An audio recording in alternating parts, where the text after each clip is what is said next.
All right. Thanks for bearing with me here. Welcome to the second annual National Fentanyl Awareness Day. Thank you so much to all of the supporters who made this possible and the 700 plus organizations who contributed. Today, John Harris and I are going to be talking a little bit about trends that we're seeing in fentanyl use across the country when it comes to demographics and geography. Next slide, please. My name is Morgan Godvin. I am a researcher and a person with lived experience. I am not a polished academic, at least not yet. So this presentation might be a little bit different. I do outreach here in my community and work with people who are actively using drugs. I also have a nonprofit called Beats Overdose that does overdose prevention for the music industry in a partnership with the hip hop label Rhymesayers Entertainment. My co-presenter is John Harris. He's an overdose prevention outreach worker with lived experience at an org called This Must Be the Place. And my tech problems confused him, but he will be right back. Next slide, please. So the first thing I wanted to do on this presentation is introduce a new framework for how we discuss fentanyl use, because currently it's often framed as accidental exposure or intentional exposure. And I think that word choice has a lot of limitations, because when we talk about overdose, we talk about accidental overdose. I think the framework of consent makes a lot more sense. We have consensual fentanyl use and non-consensual fentanyl use. If you are buying a vial of fentanyl or illicit fentanyl off the street, you are consensually purchasing and using fentanyl. Now, that is very distinct from the other phenomenon we see with fentanyl, which is non-consensual use. Okay, so that's for people who think they're buying a Percocet or think they're buying a Xanax and take it and it's actually fentanyl. But that also applies to the first wave of fentanyl overdoses, where people thought they were purchasing heroin and it was in fact adulterated with fentanyl. So for the duration of this presentation, I'm going to be using the framework of consent, talking about consensual and or non-consensual fentanyl use. Next slide, please.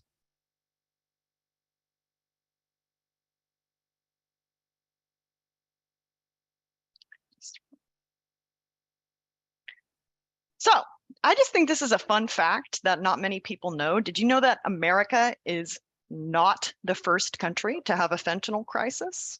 The first country was actually Estonia. So what happened was in 2001, there was a massive heroin drought. The Taliban actually did that because they control poppy growth in Afghanistan. In Estonia, there was a chemist who was making fentanyl in a lab or something, and they started manufacturing illicit fentanyl. And during the duration of the heroin drought, that became Estonia's primary opioid on the market. Now, their neighbor, Finland, took a different tact. And we don't know why. There's no rhyme or reason to these drug market dynamics that we can figure out. But Finland instead switched to buprenorphine. Now, after the heroin drought ended, Estonia did not revert back to heroin.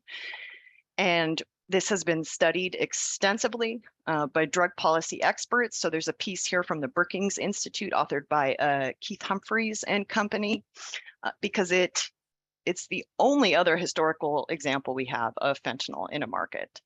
And it looks like what happens is it's durable. It's highly regionalized. So some specific regions might get fentanyl, and then that's still actionable. There's still time to intervene in those markets. But once a major market switches to full synthetic opioids, it never goes back. Next slide, please. So just a little more setting the scene here. Whack-a-mole is what I like to call it. We play drug policy whack-a-mole. Let me welcome my friend John. Hey, John. That's I sorry about that. No worries. I did your introduction for you here, and I'm just still on the history, and we'll get to your slides in just a moment. So when the overdose crisis was first recognized, it was due to prescription drugs. So the first time you started seeing news headlines saying, opioid crisis, overdose crisis, they were talking about prescriptions. And then the overdose death rate for opioids was around 12,000. This is in the early aughts. And that was enough to be considered a national public health crisis. And so we started a series of whack-a-mole policy interventions targeting the drug and not the wider dynamic. In my research, I was scouring old media reports, and I came across this one here. U.S. urges Mexico to tackle increase in heroin trafficking. This is from 2017. And we were supporting Mexico in poppy interdiction, okay, because they were growing poppies and manufacturing heroin for transport to the United States. Now, in 2017, we already had drug markets that had moved to synthetics, to fentanyl. And we didn't really think about the second, third, fourth order of consequences there to our choices, and Mexico continued with poppy eradication, and at the same time, other general market dynamics like because fentanyl is so compact, it is easier to smuggle. And the moral of this story here is be careful what you wish for, because something will always come next. So next slide, please. As for something always coming next, I just found this when I was researching the Finland thing. They actually have started to get a handle on their fentanyl crisis. And guess what? It's actually worse, because now the drug market is being replaced by even weirder, more bizarre synthetics that are causing a wide range of health issues, and people are moving towards stimulant use. Next slide, please. So what is the reality? Today in America, primarily, fentanyl is a drug of choice. And I know that sounds really hard to hear, and it's weird because it's still mostly not what we're seeing reflected in media coverage and public discourse. It's still often framed as an adulterant or, something laced with fentanyl. And yes, that does absolutely still happen. But the lion's share of the fentanyl market today is people who are purchasing and using it on purpose, so consensual fentanyl use. But counterfeit pills and cross-contamination in other drugs continue to be drivers of non-consensual use, and that is an incredibly high risk of overdose. Because if you don't even know you're using fentanyl, there's no way for you to implement safer use measures. Next slide, please. So the basics. Breaking news. Drugs work. And that's another thing that tends to just shock general audiences. People use drugs because they work, at least for a time. Painkillers kill pain, right? Human beings have been intoxicating themselves for millennia. Many people use drugs. Alcohol is a drug. But what's new on the scene is the amount of deaths we're seeing, right? So this horrific spike in overdose deaths. Now, it doesn't mean that a proportionate amount more people are using drugs. It means that the drug supply has become exceedingly toxic. So what has increased is the lethality. While there are some indications that drug use has increased, nowhere near the proportion that we've seen deaths increase. Drug overdose deaths have actually been steadily rising since 1979. And you just sort of see this linear curve, and then a sharp uptick with the introduction of fentanyl. And that's during times when the drugs that people were using were changing.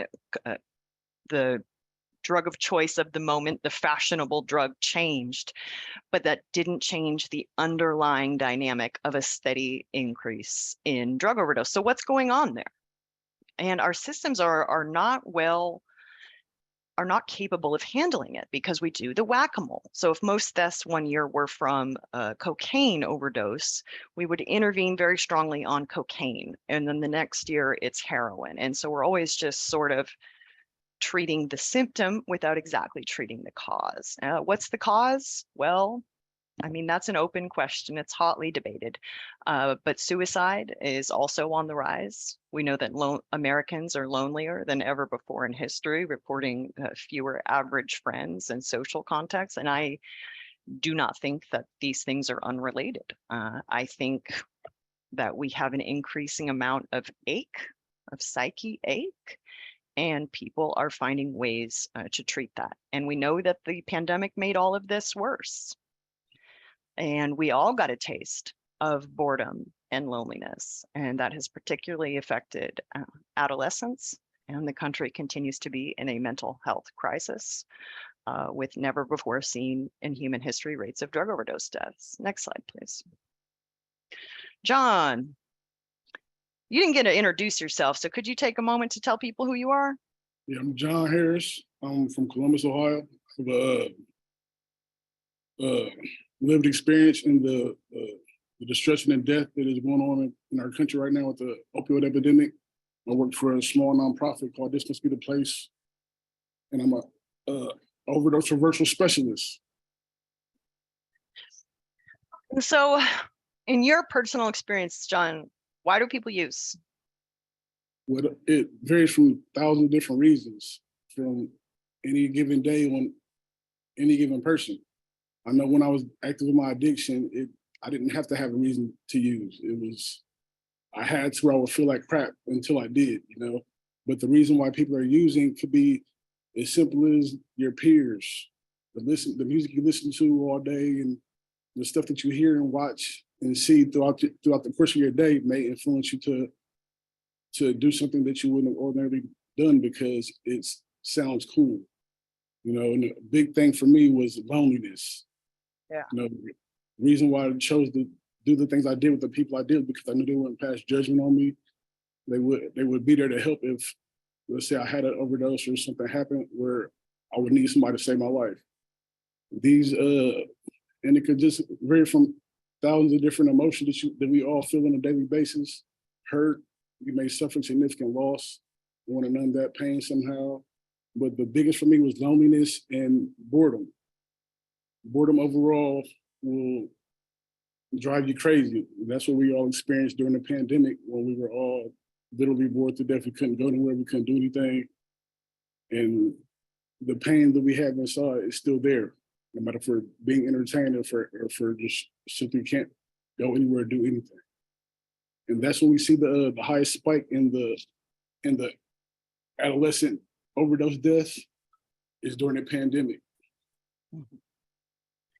Yeah, absolutely. It's pain, and addiction most often is a trauma response or a maladaptive coping response. Right. Like you said, there's been addictions since forever. There's always going to be there, but how we deal with it is what we got to change. That's right. Next slide, please. So now I'm going to talk about the waves of the overdose crisis. So for the people who study this, they say we are in the fourth wave of the overdose crisis. The first being prescription drugs, then heroin, and then fentanyl in the mid to 2010s. And now we are in the fourth wave of the overdose crisis, which is an almost entirely synthetic market, fentanyl being the leading cause of death right now for Americans 18 to 45. And sort of like what we saw in Estonia earlier, the key to the fourth wave is a huge increase in overdoses that involve methamphetamine. So this is going to be where the toxicology report showed both drugs on board in their system. And in 2021 here, you see on this chart, 53,000 overdose deaths also involved methamphetamine. This is a trend that we're seeing in addiction medicine called polysubstance use. And our system is not well designed to treat it because, again, we diagnose someone with opioid use disorder and we treat their opioid use, or we diagnose someone with stimulant use disorder and we treat their stimulant use. Well, now polysubstance use, where people are using both substances simultaneously, is very ubiquitous. It's very commonplace, and it has presented an incredible challenge to addiction medicine and to just drug research in general. And we don't know why. We don't know why with the advent of fentanyl. We also see this dovetailing increase with methamphetamine, but we know that it is also increasing the dangerousness, and we're seeing a lot of fatalities. And particularly on the West Coast, methamphetamine has always been more prevalent on the West Coast, and the West Coast had black tar heroin. In fact, the West Coast was black tar heroin's last stand. While the Northeast had already seen increases in overdose deaths pursuant to fentanyl there, we didn't see that here on the West Coast. Next slide, please. Yet, I'm getting there. I think these trend lines here are really interesting, really telling, because you see patterns. So this is 2006 to 2015. The solid line is heroin. And so right around 2010, where they really clamped down on opioid prescribing, you see this jump in that solid blue line of heroin. And then lagging a few years, you see that long dash of synthetic opioids without heroin. And then after that, about another year after that is when you start to see fentanyl. And that is a pattern that holds true across regions, but clearly the Northeast got it first and hardest. Then it spread to the Midwest and later the South. But you'll notice there the lines for synthetics are completely flat on this chart, because all the way through 2015, it was not an issue seen in West Coast drug markets. But I want us to think for a second. This is the second annual National Fentanyl Awareness Day. But we see spikes in the Northeast starting in 2013, 2014.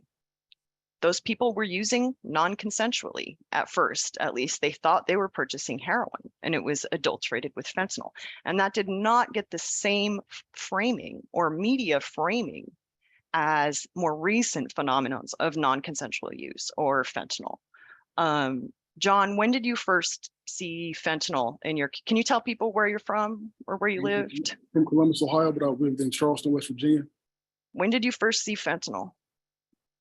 Around the time when they stopped, when they made it altogether impossible to get the opioids that people were used to.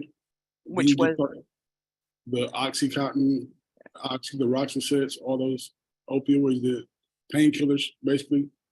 And around the 2013, 14, around that time frame is when I started hearing fentanyl, because that's when the availability of these pills that people were using was, they were unavailable. Yeah. So, right. I mean, John in the Appalachia region there, Ohio, West Virginia, he's been hearing fentanyl and losing people since 2013, 2014. But then it was still pretty concentrated. Next slide, please. Regionally and demographically. John, you want to talk to us about where you're from?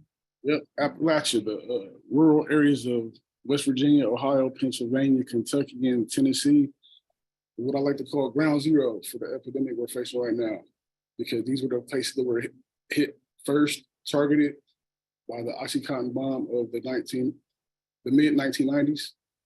And these were the places that were affected first and are still being affected the most.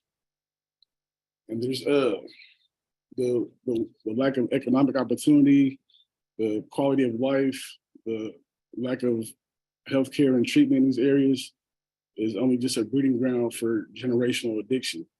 What I mean by that, I have a few examples is, like I have a cousin who was in West Virginia that did crack and opioids in the 90s. She had a daughter that in the 2000s was experimenting with coke and pills. And now she has a daughter that has almost died from fentanyl. Mm. just in these last few years.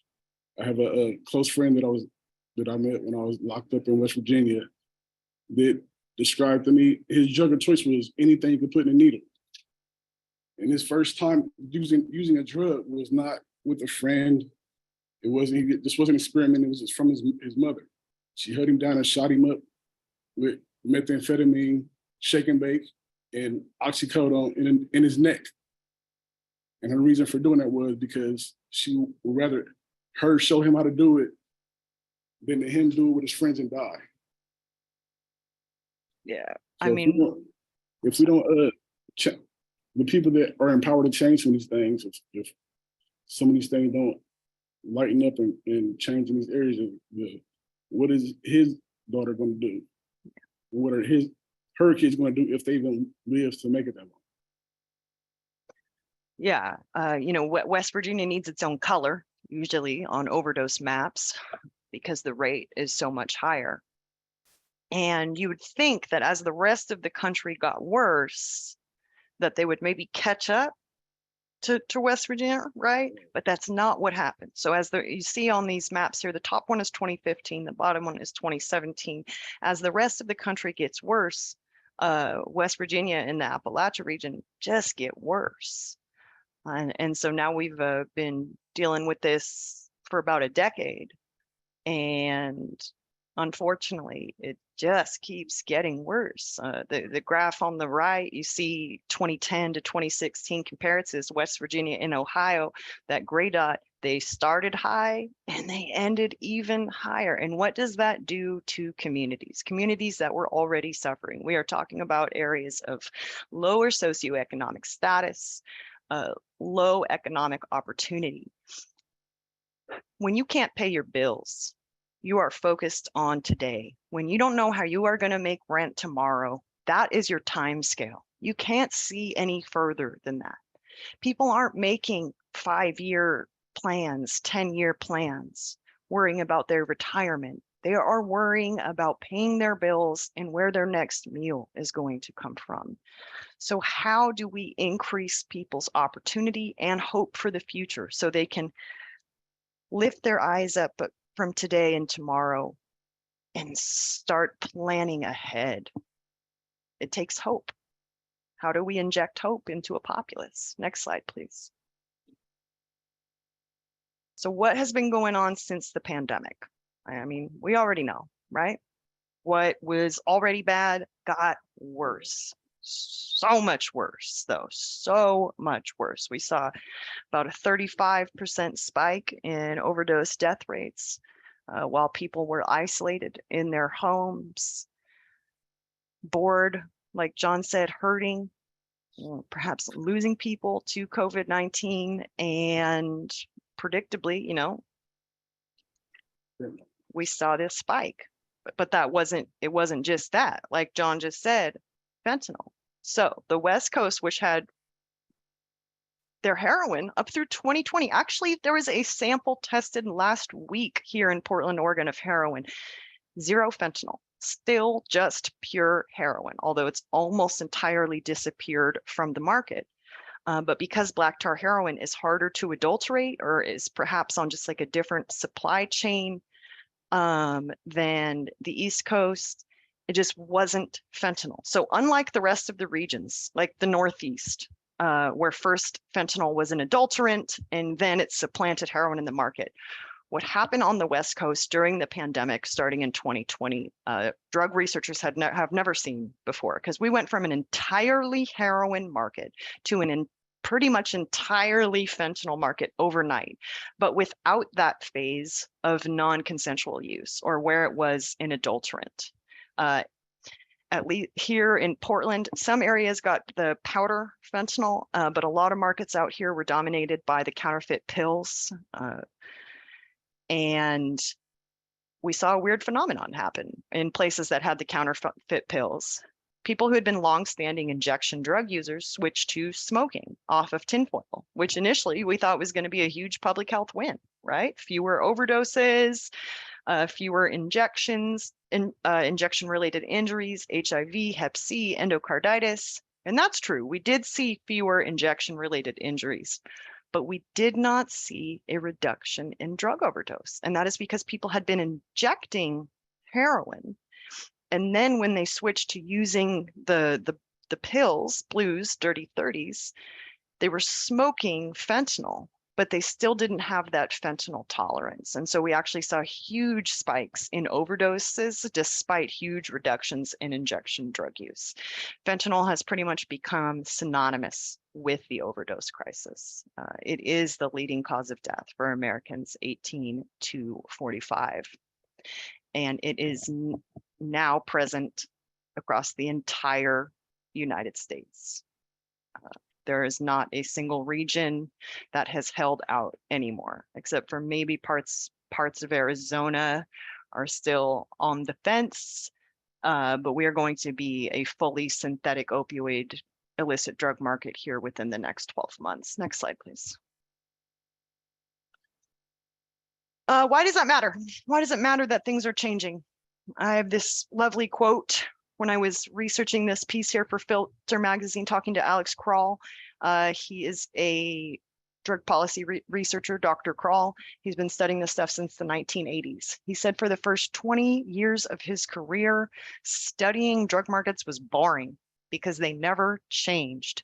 And now they are changing faster than we can keep up with them, especially when it comes to the peer review process, right? Addiction medicine, those things sometimes takes years, and drug markets are undergoing profound shifts around about every 18 months. So I wrote this piece in late 2021 when the counterfeit pills first blew onto the scene here in Portland, and it's almost obsolete now. Now our drug market here is dominated by powder fentanyl. Next slide, please.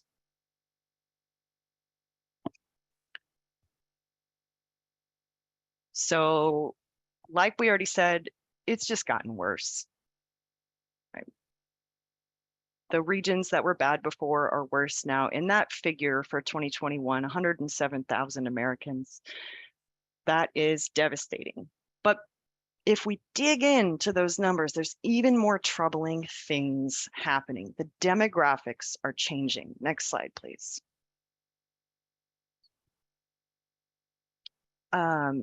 Overdose was long framed. When we first started hearing the overdose crisis in the media, it was closely linked to the theory deaths of despair, because the overdose rate of white people was the highest of almost all other racial groups. And that is not a phenomenon that we had seen before. And so it was spiking in these poor white in rural areas.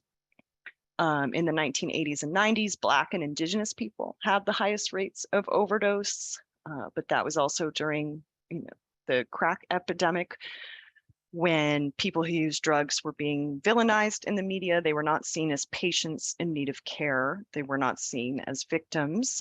They were being seen as criminals. But then as we enter the opioid crisis, and the standard face of someone struggling with opioid addiction changes and becomes a white face, we saw a 180-degree shift in media framing around drug use, addiction, and overdose. That's when you really started to hear things like public health approach and a consensus that users needed support and treatment and not punishment. Next slide, please. John, can you read that? So this is a paper by doctors Helena Hansen and Joseph Friedman, and they're sort of challenging that deaths of despair narrative here, that overdose is a, quote, white problem. Right. Although overdose has been largely painted as a white problem in the popular press and academic literature in recent years, deaths among low-income white communities garnered significant public attention. Racial justice advocates have disputed this narrative. For example, Native communities have long experienced overdose deaths at equal or higher rates than white counterparts, yet this has not received the same recognition. Furthermore, Black people who use drugs face much higher risk of arrest, imprisonment, and other drug-related harms despite using drugs at similar rates because of well-documented racial bias in the criminal justice system. However, the perception of addiction is primarily affecting white Americans has led to a softening of U.S. drug policy. Thank you. Next slide, please.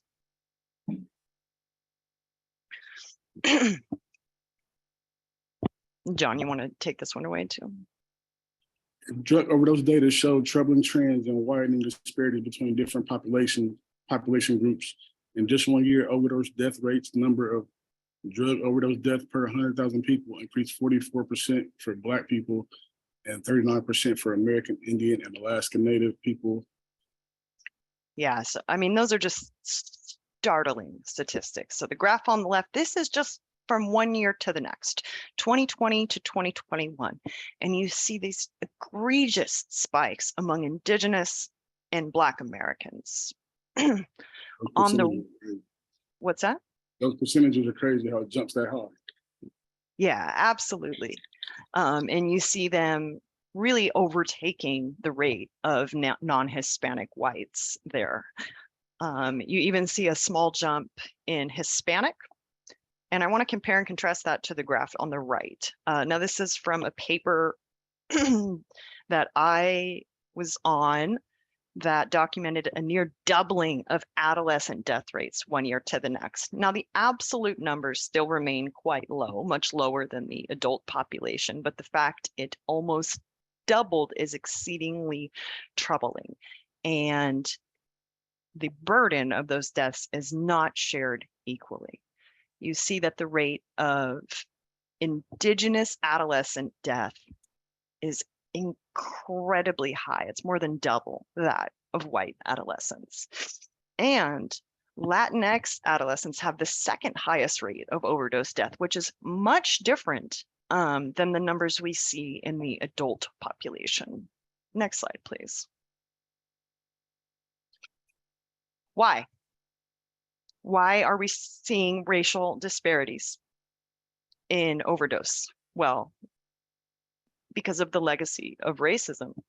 We see disparate outcomes across essentially all sectors, from health to economics, but specifically, there are huge disparities in treatment access.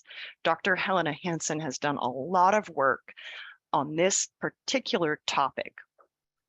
Black people are much more likely to be confined to the methadone treatment system.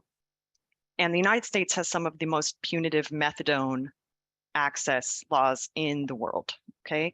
You have to show up almost every day. It has this very carceral, punitive feel. It's very disruptive to if you have a job, kids to take care of. It's very hard to get to the clinic every day. And for that reason, a lot of people don't choose methadone. But they tend to be, methadone clinics tend to be concentrated in Black neighborhoods. Meanwhile, white people are far more likely to access buprenorphine, aka Suboxone, which you can get from your primary care physician. You just go in for a regular doctor's visit, you get a prescription, a month-long prescription, just like you would any other medication, and take it in the comfort of your own home.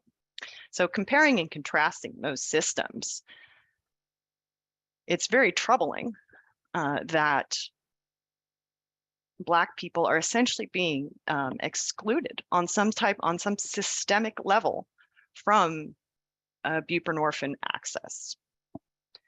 But on a whole, across all racial spectrums, only a tiny fraction of people with opioid use disorder actually get treatment in a given year. And specifically, the United States dramatically underutilizes medications for opioid use disorder like methadone and Suboxone, both of which has been shown to increase the 5-year survival rate by about 50%. If that was a cancer drug, it would be hailed a miracle. And yet, because it is a drug that treats addiction, it continues to be heavily stigmatized. And a lot of people just simply cannot access it. Latinx people are the least likely racial group in the United States to have medical insurance. And I think that's very troubling considering that spike we saw in Latinx overdose rates because when we look in a whole in the adult population, Latinx people still remain pretty low, below that of white people. But I am concerned that the spike in Latinx overdose rates in adolescence could be a sign of things to come. And we know that health insurance, having access to high quality medical care, is protective both against substance use disorder and overdose. Next slide, please. John, can you talk to us about this? I think you might know something about it. Yeah, the Black, indigenous, and people of color remain more likely to be incarcerated for drugs. Incarceration is a risk factor for overdose. Yeah, the incarceration is a risk for overdose speaks heavily to me, because you have to think that when you're incarcerated, you're just in the same amount of pain as you were before when you were on the street. And you have to fight to get the treatment you want. You have to sing kite after kite, move different facilities just to get the treatment that a white person would get in their plea deal. You know, and it's kind of disrupting, because the drugs you get behind the fence are probably more deadly than the drugs you get on the street. Mm-hmm. And this can interrupt ability to get housing assistance. Incarceration can interrupt Medicaid and disrupt the ability to access drug treatment, which you just talked about. Highest incarceration rate in the world, highest overdose rate in the world. Incarceration remains one of the primary policy responses to substance abuse. No effect on substance use for RAND. Yeah, there's a RAND report that looked at all 50 states, substance use rates, and then their incarceration rates for substance use, and found there was essentially no effect. There wasn't a positive effect, there wasn't a negative effect. It just generally doesn't really affect how much people or what proportion of the population is going to be using drugs. But the fact that we are both, we lead the world in drug overdose deaths and incarceration, those are some pretty dubious titles for this country to hold, especially when we know that people with addiction need more help, and yet the collateral consequences of a felony conviction often mean a lifetime of barriers, and that's the exact same people who actually need more support. Next slide, please. And so because of how fentanyl is showing up in communities now, with non-consensual use, and just the fact that because fentanyl is so potent, sometimes people using it for the very first time overdose and die. Recreational users, people experimenting, people who thought they were taking a Xanax or a Percocet, all of those folks are at risk for overdose. They do not have a substance use disorder necessarily. So historically, when we thought overdose, we conjured an image of our minds of someone struggling with addiction. And so politicians and policymakers have generally said more treatment as the response to overdose. And that's true for a subset of the population. But with how we know fentanyl is presenting, that is not the whole story. We know that people are at risk for dying of a drug overdose who would never meet the criteria for a substance use disorder.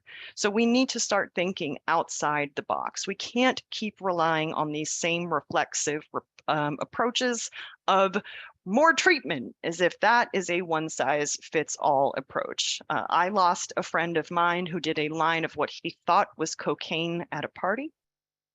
Turns out that it was fentanyl. What could we have done for him? And I feel like, I mean, we're still falling short there. I wish that I would have been able to give him fentanyl test strips and naloxone and told him about the contamination that we are seeing in the drug supply. But different populations need different interventions. Next slide, please. I just want to hammer this point home because I hear it a lot when I talk about our overdose crisis. Prescription drugs are no longer the problem. They are not. They triggered the problem. If it up several steps, at least in part. There are many other factors that contributed to why people were feeling so much pain. They were medicating themselves with painkillers. The first wave of heroin users, people like myself, like John, I believe, we started on prescription pills, right? Yep. And then switched over to heroin. So among my cohort, it would have been unheard of to talk to someone who started directly on heroin. Everybody used prescription pills as a stepping stone, but about 80% of those people were not prescribed the prescription pills. There's, again, this narrative that it was doctors prescribing these pills to people and they got addicted. And that did happen. That was about 20% of cases, but the other 80% were buying those leftover pills off the black market. But there is an increasing amount of evidence that our pendulum has swung too far the other way, and that we have now pushed some legitimate pain patients onto the black market and increased both their overdose death rate and their suicide rate. And no longer people with substance use disorder today, the younger people who have developed it within the last few years, they did not start on prescription pills. That is exceedingly rare today. They may have started on heroin, depending on how many years ago they started, but I am seeing preliminary data from work here in Portland that people are initiating directly on to fentanyl. But any further reduction in our national opioid prescribing rate is much more likely to increase harm than to decrease it. Next slide, please.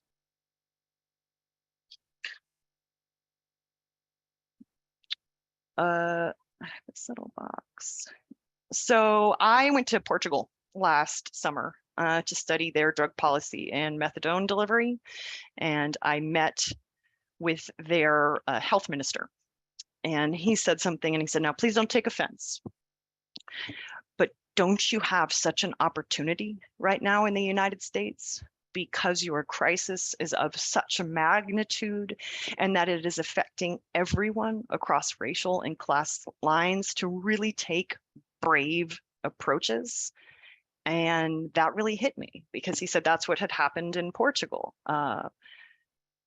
with their heroin crisis in the 90s. It wasn't those people over there, the criminals, that were using. It went all the way up through social classes, including lawyers and doctors and politicians. And that's how they were really able to band together. And we're already seeing some of that, I feel like, because we have moved towards a public health approach. But why? Why did we move to a public health approach now? Because previous drug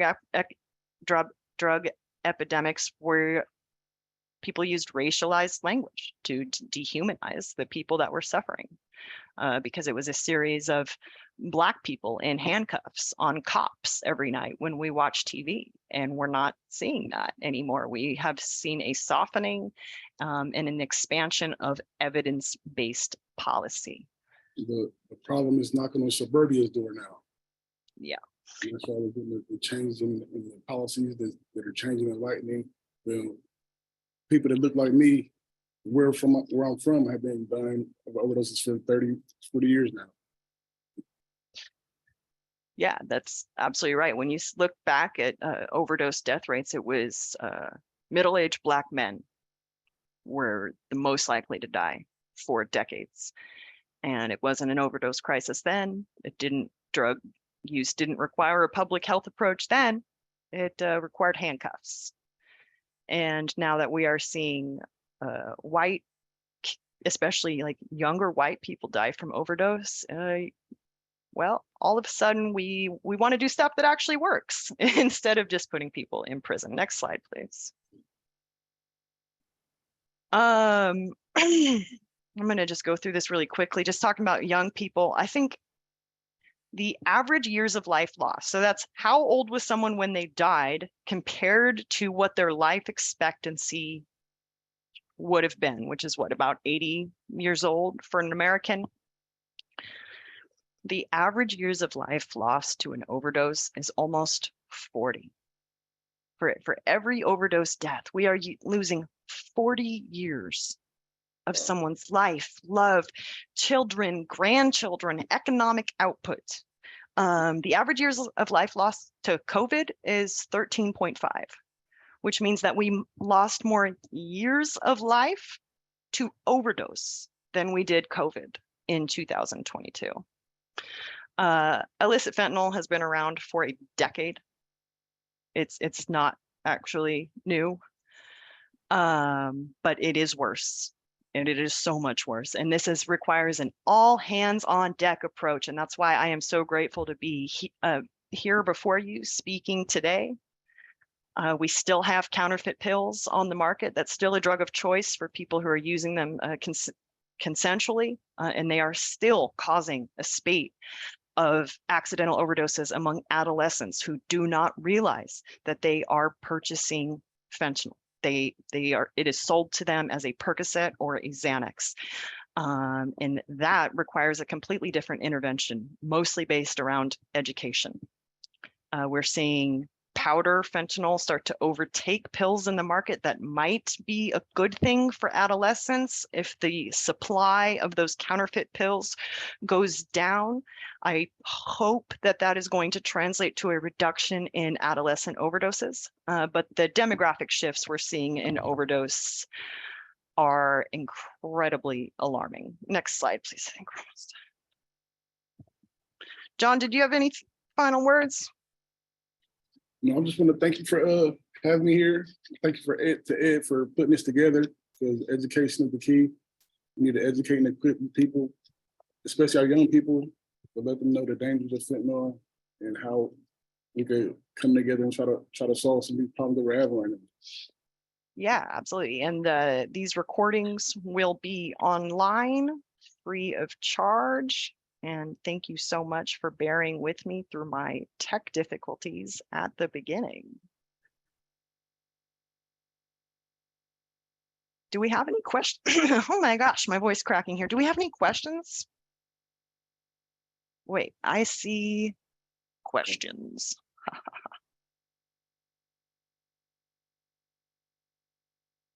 Okay, answer live. So when did consensual fentanyl use begin? Is it tied when pills were harder to get?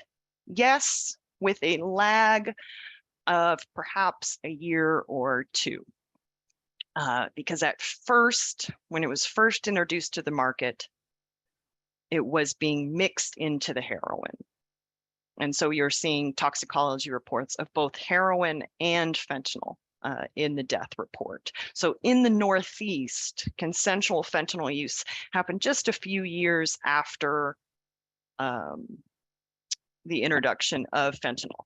In the West and the Midwest and then South is on a similar timeline. Meanwhile, on the West Coast, consensual fentanyl use did not start until 2020, when pandemic-related shutdowns obliterated supply chains.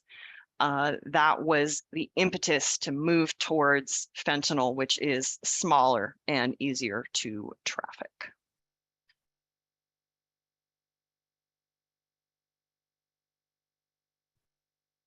Okay.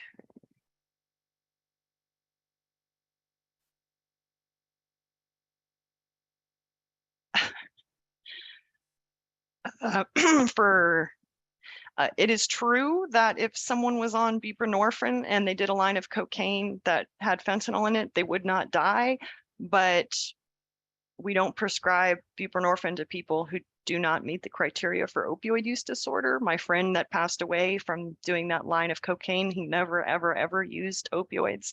So there would have been no reason for him to be prescribed Suboxone. Okay.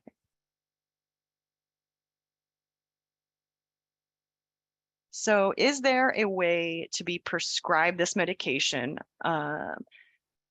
professionally with a provider, or does it still require reporting to that professional board?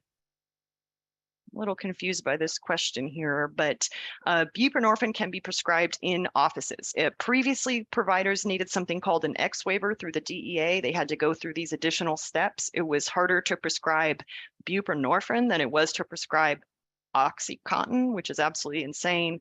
But earlier this year, or perhaps late last year, the White House worked with the DEA to eliminate that requirement. So now all providers, all who can prescribe controlled substances, are eligible to prescribe buprenorphine. Now, they can, but they don't. So I've seen studies that go around and ask physicians, why don't you prescribe buprenorphine? And you see a lot of responses based in stigma. They don't want those type of people showing up in their clinic or their office, or those people are non-compliant. And it's true. I mean, people with addiction can sometimes be very challenging cases. It requires patience and specialized training. Some providers just don't feel equipped to take on patients with opioid use disorder as their primary diagnosis. But with the X waiver gone, with those additional bureaucratic steps providers had to go through, I really hope we see an uptick in buprenorphine prescribing. But then how does it get to the patients? Because still in the United States, not everyone has health insurance. And even those that do may have high deductibles or just simply not know how to access it. Not everyone knows you can get buprenorphine just from your regular doctor. Some people think you have to go to a special clinic like we saw with methadone, and that's not true. You get it just like you would get, medication for high blood pressure or diabetes. But unfortunately, a lot of people on the lower end of the socioeconomic spectrum do not regularly get healthcare. They might not have a primary care provider. So how do we reach those folks?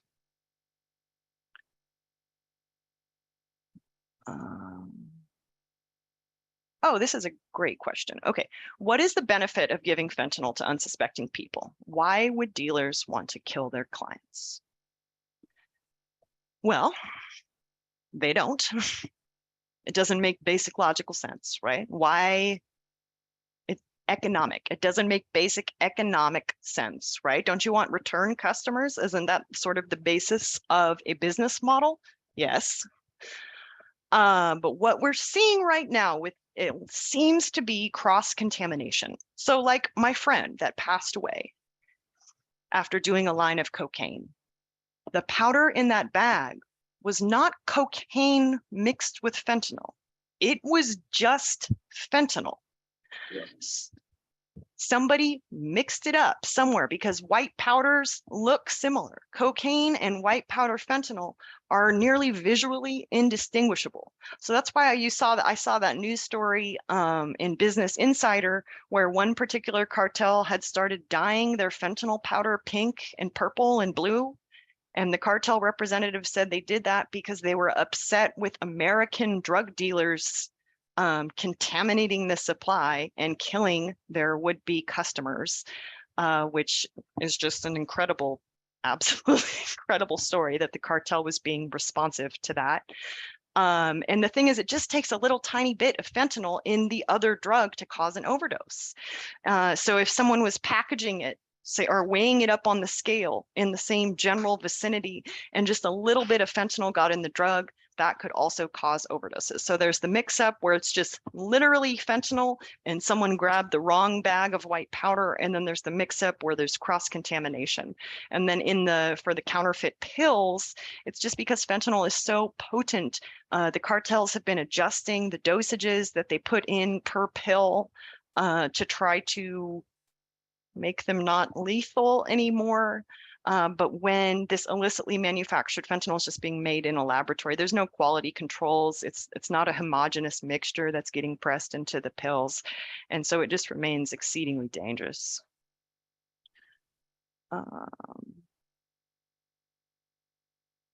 Okay, are you hearing anything about xylazine being added to fentanyl? Yes. So if we remember the Estonia slide at the beginning where it said they started getting like really weird synthetics and other drug cocktails in their mixture. We are starting to see that in the United States. Again, sort of like fentanyl, it's not new.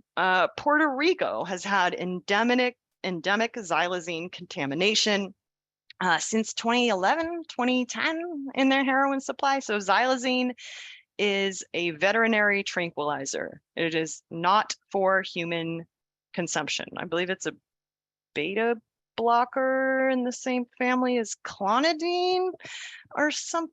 I am not a doctor. But it has tranquilizing effects. And so what we're seeing now is some people look like they're overdosing. They're administered naloxone, but they don't wake up. And they're actually breathing, if shallowly, but they are breathing. And that is a good indicator of a xylazine overdose. Now, again, the drug supply is highly regional. So we're not actually seeing endemic xylazine on the West Coast, save for some cases in Los Angeles. But at least here in Portland, all fentanyl samples, save for one, have tested negative that we've tested in the drug checking. And the issue with xylazine is not so much overdose, but the injection wounds that it creates. It causes like this almost like necrotizing fasciitis level horrific wounds that do not heal, and not necessarily at the injection site either.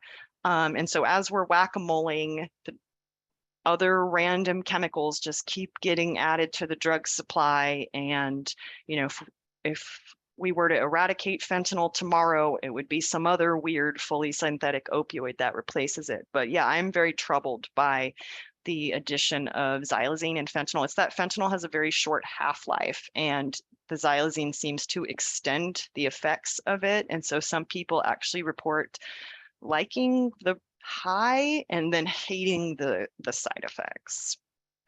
Let's see here. We are just about done.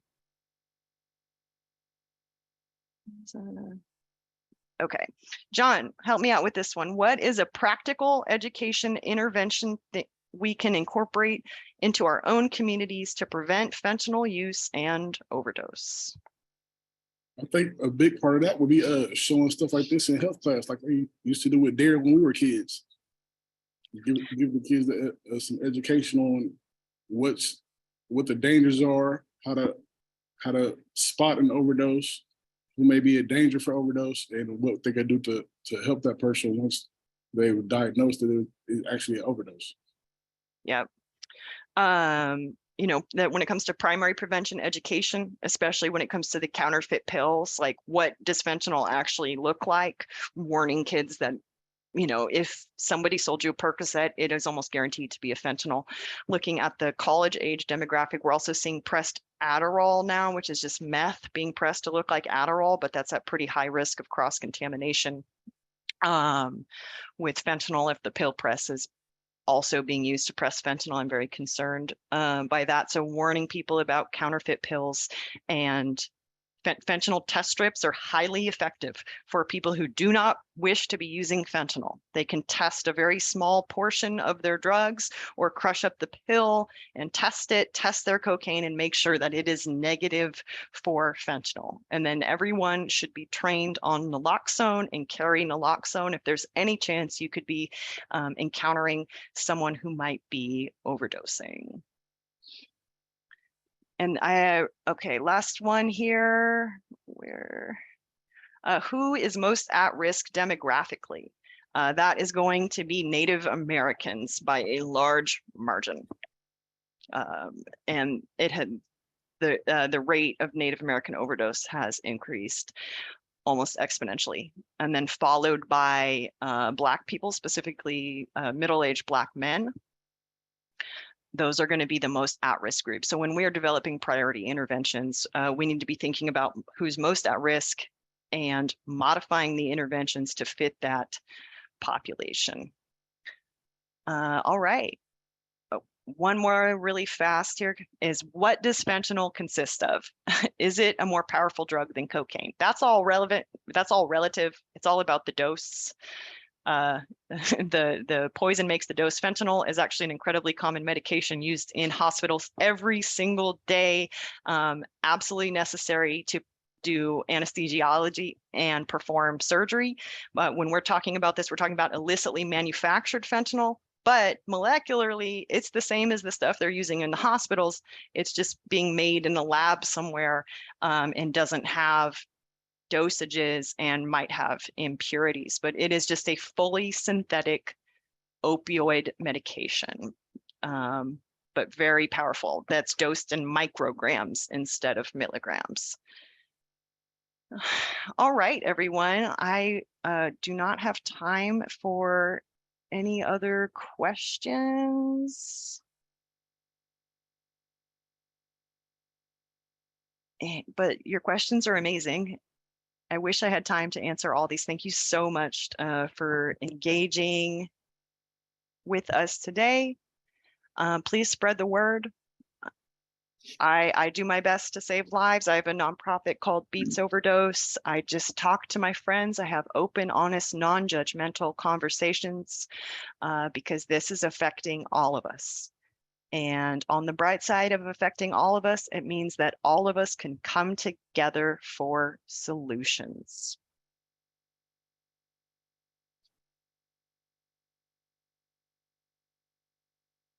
Any closing words, John? Stay safe, stay educated, and keep your Narcan on you at all times.